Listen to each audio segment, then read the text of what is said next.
श्री विष्णु अष्टोत्तर शतनाम स्तोत्रम्। नमाम्यहं हृषीकेशं केशवं मधुसूदनं सूदनं सर्वदैत्यानां नारायणं नामयं जयन्तं विजयं कृष्णं अनन्तं वामनं तथा विष्णुं विश्वेश्वरं पुण्यं विश्वात्मानं सुरार्चितं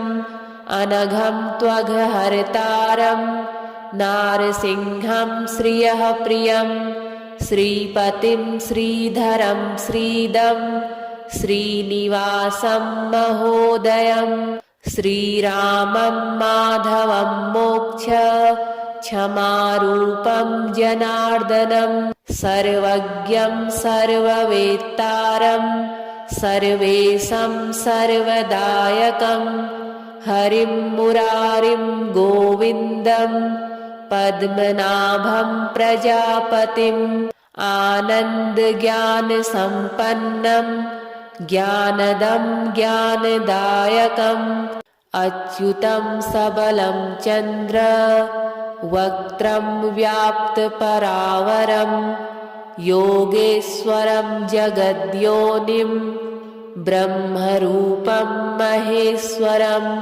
मुकुन्दं चापि वैकुण्ठम् एकरूपं कविं ध्रुवं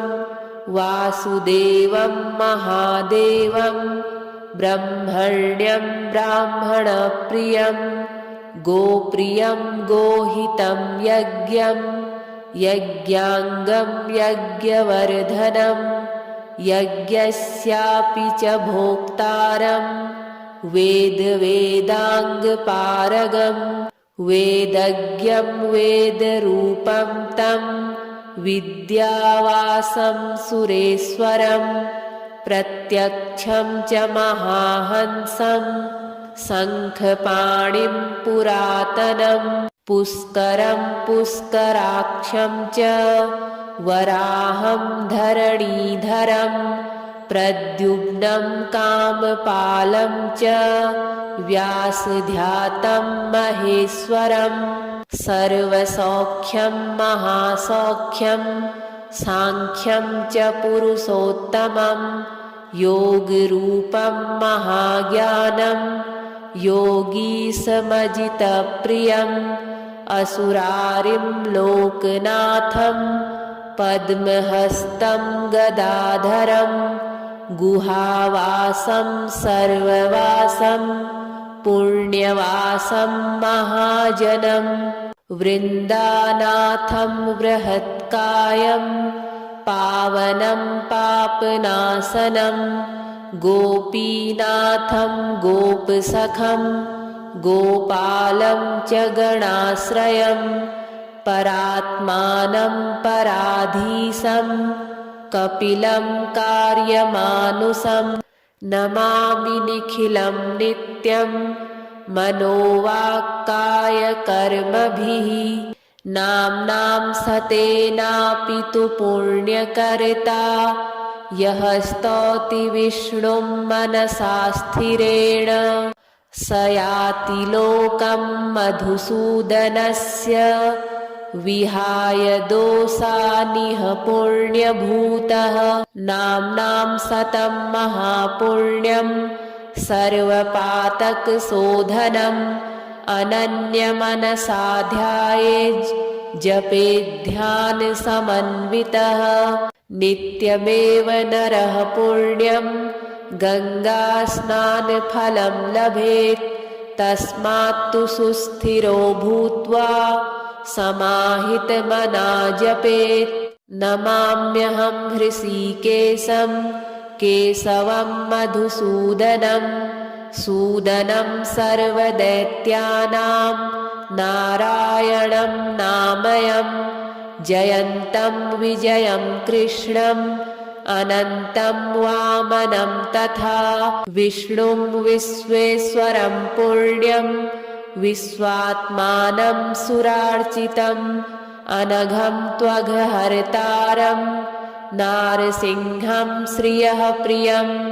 श्रीपतिं श्रीधरं श्रीदं श्रीनिवासं महोदयं श्रीरामं माधवं मोक्ष क्षमारूपं जनार्दनं सर्वज्ञं सर्ववेत्तारं सर्वेशं सर्वदायकं हरिं मुरारिं गोविन्दं पद्मनाभं प्रजापतिम् आनन्दज्ञानसम्पन्नं ज्ञानदं ज्ञानदायकम् अच्युतं सबलं चन्द्र वक्त्रं व्याप्तपरावरं योगेश्वरं जगद्योनिं ब्रह्मरूपं महेश्वरं मुकुन्दं चापि वैकुण्ठम् एकरूपं कविं ध्रुवं वासुदेवं महादेवं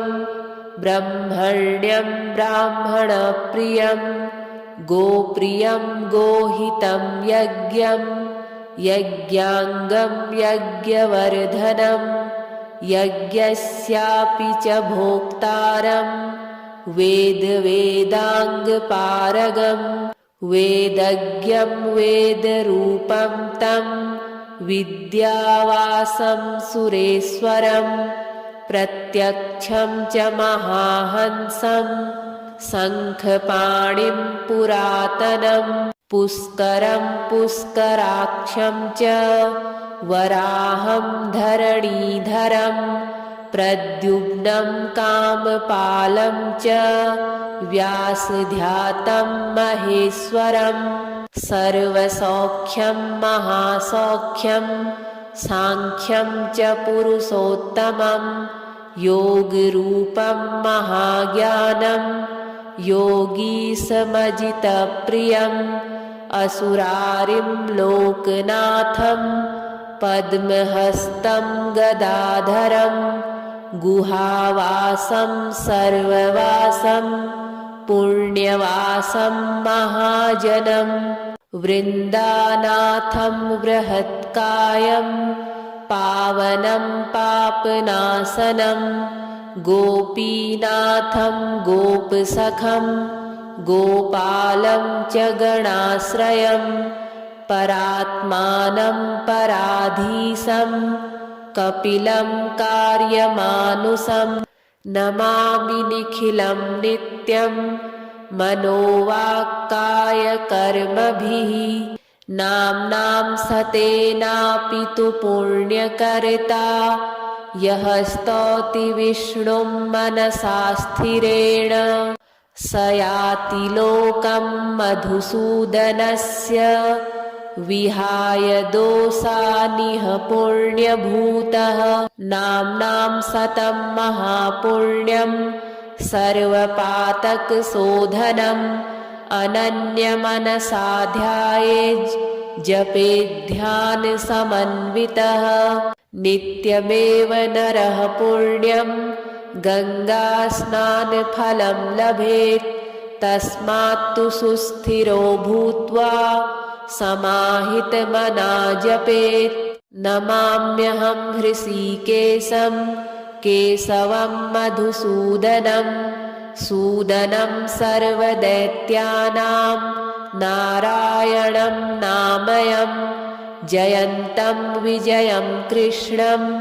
अनन्तं वामनं तथा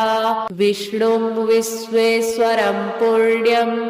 विश्वात्मानं सुरार्चितम्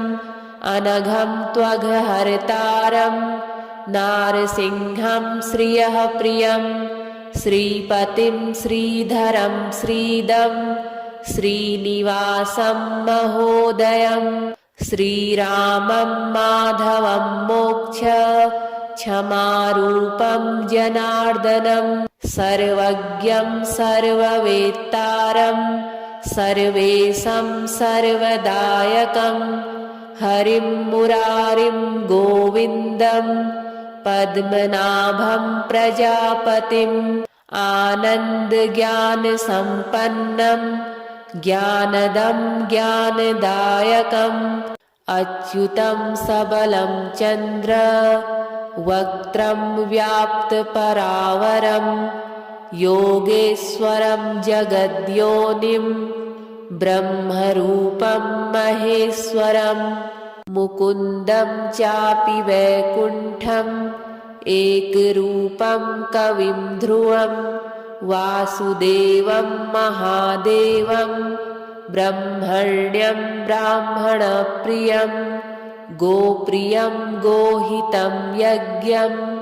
यज्ञाङ्गं यज्ञवर्धनं यज्ञस्यापि च भोक्तारं वेदवेदाङ्गपारगं वेदज्ञं वेदरूपं तं विद्यावासं सुरेश्वरं प्रत्यक्षं च महाहंसं शङ्खपाणिं पुरातनं पुष्करं पुष्कराक्षं च वराहं धरणीधरं प्रद्युम्नं कामपालं च व्यासध्यातं महेश्वरं सर्वसौख्यं महासौख्यं साङ्ख्यं च पुरुषोत्तमं योगरूपं महाज्ञानं योगीशमजितप्रियम् असुरारिं लोकनाथं पद्महस्तं गदाधरं गुहावासं सर्ववासं पुण्यवासं महाजनं वृन्दानाथं बृहत्कायं पावनं पापनाशनं गोपीनाथं गोपसखं गोपालं च गणाश्रयं परात्मानं पराधीशं कपिलं कार्यमानुषं नमामि निखिलं नित्यं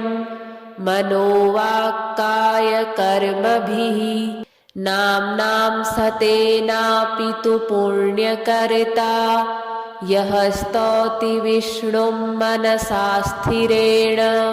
स याति लोकं मधुसूदनस्य विहाय दोषानिह पुण्यभूतः नाम्नां सतं महापुण्यं सर्वपातकशोधनम् अनन्यमनसा ध्यायेत् जपेध्यानसमन्वितः नित्यमेव नरः पुण्यं गङ्गास्नानफलं लभेत् तस्मात्तु सुस्थिरो भूत्वा समाहितमना जपेत् नमाम्यहं हृषीकेशं केशवं मधुसूदनं सूदनं सर्वदैत्यानां नारायणं नामयं जयन्तं विजयं कृष्णम् अनन्तं वामनं तथा विष्णुं विश्वेश्वरं पुण्यं विश्वात्मानं सुरार्चितम् अनघं त्वघहर्तारं नारसिंहं श्रियः प्रियं श्रीपतिं श्रीधरं श्रीदं श्रीनिवासं महोदयं श्रीरामं माधवं मोक्ष क्षमारूपं जनार्दनं सर्वज्ञं सर्ववेत्तारं सर्वेशं सर्वदायकं हरिं मुरारिं गोविन्दं पद्मनाभं प्रजापतिम् आनन्दज्ञानसम्पन्नं ज्ञानदं ज्ञानदायकम् अच्युतं सबलं चन्द्र वक्त्रं व्याप्तपरावरं योगेश्वरं जगद्योनिं ब्रह्मरूपं महेश्वरं मुकुन्दं चापि वैकुण्ठम् एकरूपं कविं ध्रुवं वासुदेवं महादेवं ब्रह्मण्यं ब्राह्मणप्रियं गोप्रियं गोहितं यज्ञं यज्ञाङ्गं यज्ञवर्धनं यज्ञस्यापि च भोक्तारं वेदवेदाङ्गपारगं वेदज्ञं वेदरूपं तं विद्यावासं सुरेश्वरं प्रत्यक्षं च महाहंसं शङ्खपाणिं पुरातनं पुष्करं पुष्कराक्षं च वराहं धरणीधरं प्रद्युम्नं कामपालं च व्यासध्यातं महेश्वरं सर्वसौख्यं महासौख्यं साङ्ख्यं च पुरुषोत्तमं योगरूपं महाज्ञानं योगीशमजितप्रियम् असुरारिं लोकनाथं पद्महस्तं गदाधरं गुहावासं सर्ववासं पुण्यवासं महाजनं वृन्दानाथं बृहत्कायं पावनं पापनाशनं गोपीनाथं गोपसखं गोपालं च गणाश्रयं परात्मानं पराधीशं कपिलं कार्यमानुषं नमामि निखिलं नित्यं मनोवाक्कायकर्मभिः नाम्नां सतेनापि तु पुण्यकर्ता यः स्तौति विष्णुं मनसा स्थिरेण स याति लोकं मधुसूदनस्य विहाय दोषानिह पुण्यभूतः नाम्नां सतं महापुण्यं सर्वपातकशोधनम् अनन्यमनसा ध्यायेत् जपेध्यानसमन्वितः नित्यमेव नरः पुण्यं गङ्गास्नानफलं लभेत् तस्मात्तु सुस्थिरो भूत्वा समाहितमना जपेत् नमाम्यहं हृषीकेशं केशवं मधुसूदनं सूदनं सर्वदैत्यानां नारायणं नामयं जयन्तं विजयं कृष्णम् अनन्तं वामनं तथा विष्णुं विश्वेश्वरं पुण्यं विश्वात्मानं सुरार्चितम् अनघं त्वघहर्तारं नारसिंहं श्रियः प्रियं श्रीपतिं श्रीधरं श्रीदं श्रीनिवासं महोदयं श्रीरामं माधवं मोक्ष क्षमारूपं जनार्दनं सर्वज्ञं सर्ववेत्तारं सर्वेशं सर्वदायकं हरिं मुरारिं गोविन्दं पद्मनाभं प्रजापतिम् आनन्दज्ञानसम्पन्नं ज्ञानदं ज्ञानदायकम् अच्युतं सबलं चन्द्र वक्त्रं व्याप्तपरावरं योगेश्वरं जगद्योनिं ब्रह्मरूपं महेश्वरं मुकुन्दं चापि वैकुण्ठम् एकरूपं कविं ध्रुवं वासुदेवं महादेवं ब्रह्मण्यं ब्राह्मणप्रियं गोप्रियं गोहितं यज्ञं यज्ञाङ्गं यज्ञवर्धनं यज्ञस्यापि च भोक्तारं वेदवेदाङ्गपारगं वेदज्ञं वेदरूपं तं विद्यावासं सुरेश्वरं प्रत्यक्षं च महाहंसं शङ्खपाणिं पुरातनं पुष्करं पुष्कराक्षं च वराहं धरणीधरं प्रद्युम्नं कामपालं च व्यासध्यातं महेश्वरम् सर्वसौख्यं महासौख्यं साङ्ख्यं च पुरुषोत्तमं योगरूपं महाज्ञानं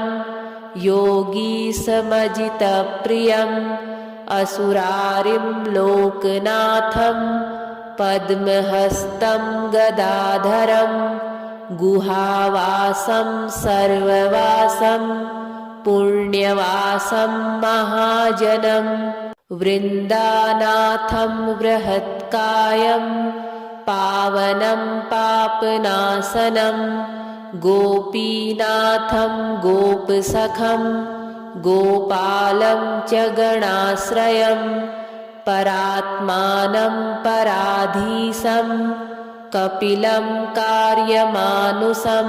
नमामि निखिलं नित्यं मनोवाक्कायकर्मभिः नाम्नां सतेनापि तु पुण्यकर्ता यः स्तौति विष्णुं मनसा स्थिरेण स याति लोकं मधुसूदनस्य विहाय दोषानिह पुण्यभूतः नाम्नां सतं महापुण्यं सर्वपातकशोधनम्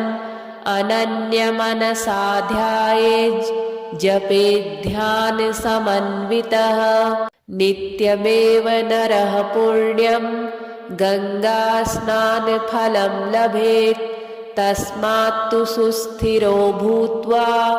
समाहितमना जपेत् नमाम्यहं हृषीकेशं केशवं मधुसूदनं सूदनं सर्वदैत्यानां नारायणं नामयं जयन्तं विजयं कृष्णम् अनन्तं वामनं तथा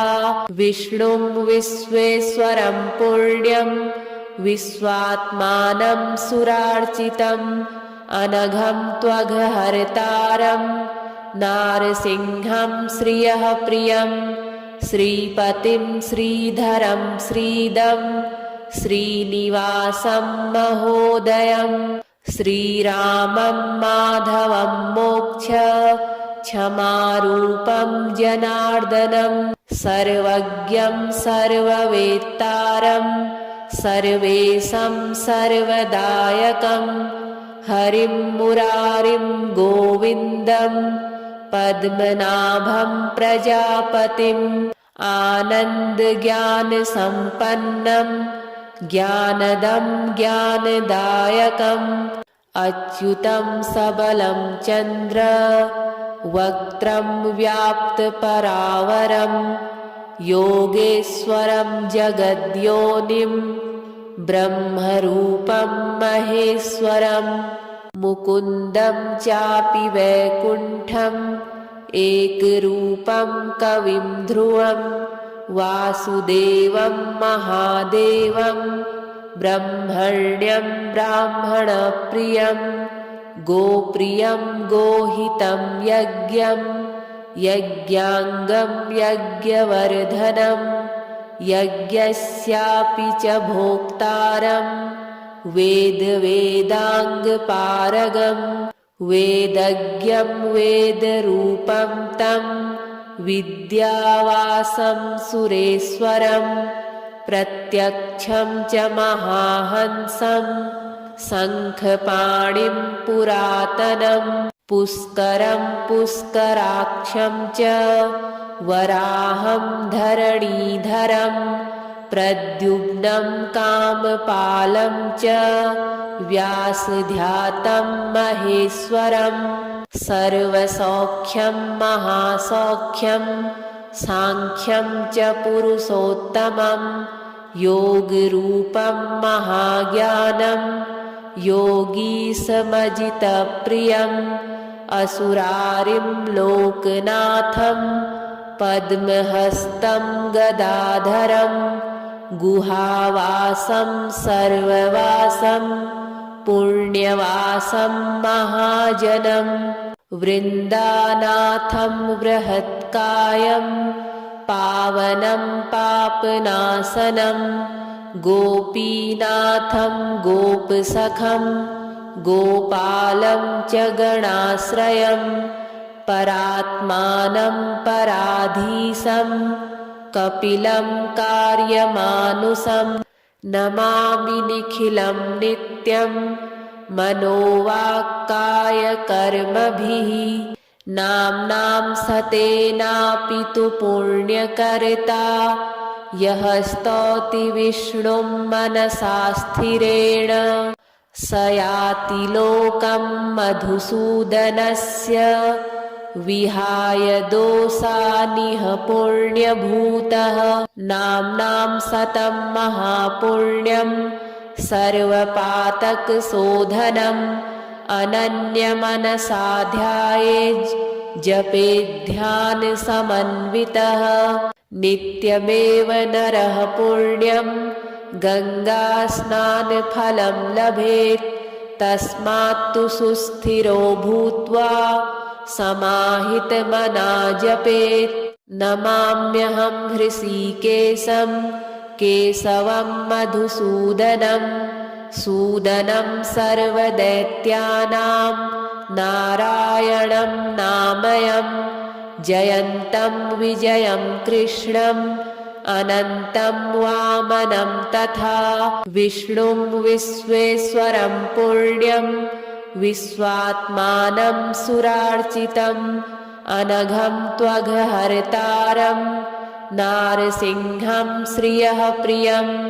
श्रीपतिं श्रीधरं श्रीदं श्रीनिवासं महोदयं श्रीरामं माधवं मोक्ष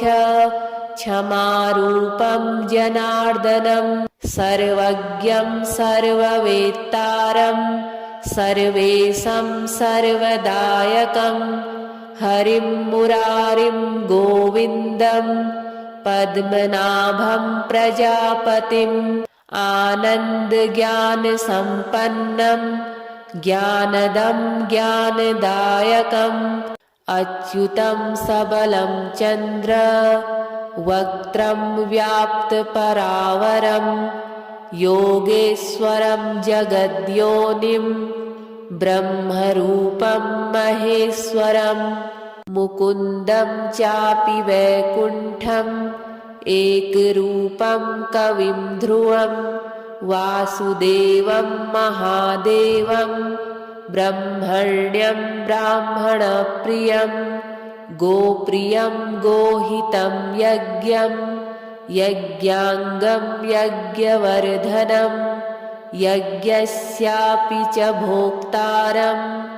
वेदवेदाङ्गपारगं वेदज्ञं वेदरूपं तं विद्यावासं सुरेश्वरं प्रत्यक्षं च महाहंसं शङ्खपाणिं पुरातनं पुष्करं पुष्कराक्षं च वराहं धरणीधरं प्रद्युम्नं कामपालं च व्यासध्यातं महेश्वरं सर्वसौख्यं महासौख्यं साङ्ख्यं च पुरुषोत्तमं योगरूपं महाज्ञानं योगीशमजितप्रियम् असुरारिं लोकनाथं पद्महस्तं गदाधरं गुहावासं सर्ववासं पुण्यवासं महाजनं वृन्दानाथं बृहत्कायं पावनं पापनाशनं गोपीनाथं गोपसखं गोपालं च गणाश्रयं परात्मानं पराधीशं कपिलं कार्यमानुषं नमामि निखिलं नित्यं मनोवाक्कायकर्मभिः नाम्नां सतेनापि तु पुण्यकर्ता यः स्तौति विष्णुं मनसा स्थिरेण स याति लोकं मधुसूदनस्य विहाय दोषानिह पुण्यभूतः नाम्नां सतं महापुण्यं सर्वपातकशोधनम् अनन्यमनसा ध्यायेत् जपेध्यानसमन्वितः नित्यमेव नरः पुण्यं गङ्गास्नानफलं लभेत् तस्मात्तु सुस्थिरो भूत्वा समाहितमना जपेत् नमाम्यहं हृषीकेशं केशवं मधुसूदनं सूदनं सर्वदैत्यानां नारायणं नामयं जयन्तं विजयं कृष्णम् अनन्तं वामनं तथा विष्णुं विश्वेश्वरं पुण्यं विश्वात्मानं सुरार्चितम् अनघं त्वघहर्तारं नारसिंहं श्रियः प्रियं श्रीपतिं श्रीधरं श्रीदं श्रीनिवासं महोदयं श्रीरामं माधवं मोक्ष क्षमारूपं जनार्दनं सर्वज्ञं सर्ववेत्तारं सर्वेशं सर्वदायकं हरिं मुरारिं गोविन्दं पद्मनाभं प्रजापतिम् आनन्दज्ञानसम्पन्नं ज्ञानदं ज्ञानदायकम् अच्युतं सबलं चन्द्र वक्त्रं व्याप्तपरावरं योगेश्वरं जगद्योनिं ब्रह्मरूपं महेश्वरं मुकुन्दं चापि वैकुण्ठम् एकरूपं कविं ध्रुवं वासुदेवं महादेवं ब्रह्मण्यं ब्राह्मणप्रियं गोप्रियं गोहितं यज्ञं यज्ञाङ्गं यज्ञवर्धनं यज्ञस्यापि च भोक्तारं वेदवेदाङ्गपारगं वेदज्ञं वेदरूपं तं विद्यावासं सुरेश्वरं प्रत्यक्षं च महाहंसं शङ्खपाणिं पुरातनं पुष्करं पुष्कराक्षं च वराहं धरणीधरं प्रद्युम्नं कामपालं च व्यासध्यातं महेश्वरं सर्वसौख्यं महासौख्यं साङ्ख्यं च पुरुषोत्तमं योगरूपं महाज्ञानं योगीशमजितप्रियम् असुरारिं लोकनाथं पद्महस्तं गदाधरं गुहावासं सर्ववासं पुण्यवासं महाजनं वृन्दानाथं बृहत्कायं पावनं पापनाशनं गोपीनाथं गोपसखं गोपालं च गणाश्रयं परात्मानं पराधीशं कपिलं कार्यमानुषं नमामि निखिलं नित्यं मनोवाक्कायकर्मभिः नाम्नां सतेनापि तु पुण्यकर्ता यः स्तौति विष्णुं मनसा स्थिरेण स याति लोकं मधुसूदनस्य विहाय दोषानिह पुण्यभूतः नाम्नां सतं महापुण्यं सर्वपातकशोधनम् अनन्यमनसा ध्यायेत् जपेध्यानसमन्वितः नित्यमेव नरः पुण्यं गङ्गास्नानफलं लभेत् तस्मात्तु सुस्थिरो भूत्वा समाहितमना जपेत् नमाम्यहं हृषीकेशं केशवं मधुसूदनं सूदनं सर्वदैत्यानां नारायणं नामयं जयन्तं विजयं कृष्णम् अनन्तं वामनं तथा विष्णुं विश्वेश्वरं पुण्यं विश्वात्मानं सुरार्चितम् अनघं त्वघहर्तारं नारसिंहं श्रियः प्रियं श्रीपतिं श्रीधरं श्रीदं श्रीनिवासं महोदयं श्रीरामं माधवं मोक्ष क्षमारूपं जनार्दनं सर्वज्ञं सर्ववेत्तारं सर्वेशं सर्वदायकं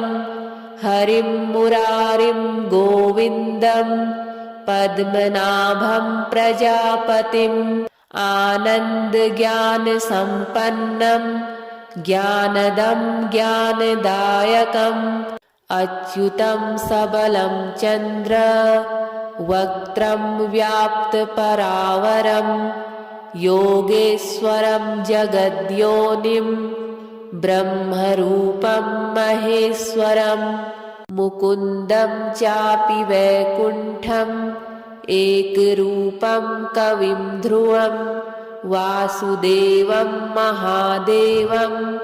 ब्रह्मण्यं ब्राह्मणप्रियं गोप्रियं गोहितं यज्ञं यज्ञाङ्गं यज्ञवर्धनं यज्ञस्यापि च भोक्तारं वेदाङ्गपारगं वेदज्ञं वेदरूपं तं विद्यावासं सुरेश्वरं प्रत्यक्षं च महाहंसं शङ्खपाणिं पुरातनं पुष्करं पुष्कराक्षं च वराहं धरणीधरं प्रद्युम्नं कामपालं च व्यासध्यातं महेश्वरं सर्वसौख्यं महासौख्यं साङ्ख्यं च पुरुषोत्तमं योगरूपं महाज्ञानं योगीशमजितप्रियम् असुरारिं लोकनाथं पद्महस्तं गदाधरं गुहावासं सर्ववासं पुण्यवासं महाजनं वृन्दानाथं बृहत्कायं पावनं पापनाशनं गोपीनाथं गोपसखं गोपालं च गणाश्रयं परात्मानं पराधीशं कपिलं कार्यमानुषं नमामि निखिलं नित्यं मनोवाक्कायकर्मभिः नाम्नां सतेनापि तु पुण्यकर्ता यः स्तौति विष्णुं मनसा स्थिरेण स याति लोकं मधुसूदनस्य विहाय दोषानिह पुण्यभूतः नाम्नां सतं महापुण्यं सर्वपातकशोधनम् अनन्यमनसा ध्यायेत् जपेध्यानसमन्वितः नित्यमेव नरः पुण्यं गङ्गास्नानफलं लभेत् तस्मात्तु सुस्थिरो भूत्वा समाहितमना जपेत् नमाम्यहं हृषीकेशं केशवं मधुसूदनं सूदनं सर्वदैत्यानां नारायणं नामयं जयन्तं विजयं कृष्णम् अनन्तं वामनं तथा विष्णुं विश्वेश्वरं पुण्यं विश्वात्मानं सुरार्चितम् अनघं त्वघहर्तारं नारसिंहं श्रियः प्रियं श्रीपतिं श्रीधरं श्रीदं श्रीनिवासं महोदयं श्रीरामं माधवं मोक्ष क्षमारूपं जनार्दनं सर्वज्ञं सर्ववेत्तारं सर्वेशं सर्वदायकं हरिं मुरारिं गोविन्दं पद्मनाभं प्रजापतिम् आनन्दज्ञानसम्पन्नं ज्ञानदं ज्ञानदायकम् अच्युतं सबलं चन्द्र वक्त्रं व्याप्तपरावरं योगेश्वरं जगद्योनिं ब्रह्मरूपं महेश्वरं मुकुन्दं चापि वैकुण्ठम् एकरूपं कविं ध्रुवं वासुदेवं महादेवं ब्रह्मण्यं ब्राह्मणप्रियं गोप्रियं गोहितं यज्ञं यज्ञाङ्गं यज्ञवर्धनं यज्ञस्यापि च भोक्तारं वेदवेदाङ्गपारगम् वेदज्ञं वेदरूपं तं विद्यावासं सुरेश्वरं प्रत्यक्षं च महाहंसं शङ्खपाणिं पुरातनं पुष्करं पुष्कराक्षं च वराहं धरणीधरं प्रद्युम्नं कामपालं च व्यासध्यातं महेश्वरं सर्वसौख्यं महासौख्यं साङ्ख्यं च पुरुषोत्तमं योगरूपं महाज्ञानं योगीशमजितप्रियम् असुरारिं लोकनाथं पद्महस्तं गदाधरं गुहावासं सर्ववासं पुण्यवासं महाजनं वृन्दानाथं बृहत्कायं पावनं पापनाशनं गोपीनाथं गोपसखं गोपालं च गणाश्रयं परात्मानं पराधीशं कपिलं कार्यमानुषं नमामि निखिलं नित्यं मनोवाक्कायकर्मभिः नाम्नां सतेनापि तु पुण्यकर्ता यः स्तौति विष्णुं मनसा स्थिरेण स याति लोकं मधुसूदनस्य विहाय दोषानिह पुण्यभूतः नाम्नां सतं महापुण्यं सर्वपातकशोधनम् अनन्यमनसा ध्यायेत् जपेध्यानसमन्वितः नित्यमेव नरः पुण्यं गङ्गास्नानफलं लभेत् तस्मात्तु सुस्थिरो भूत्वा समाहितमना जपेत् नमाम्यहं हृषीकेशं केशवं मधुसूदनं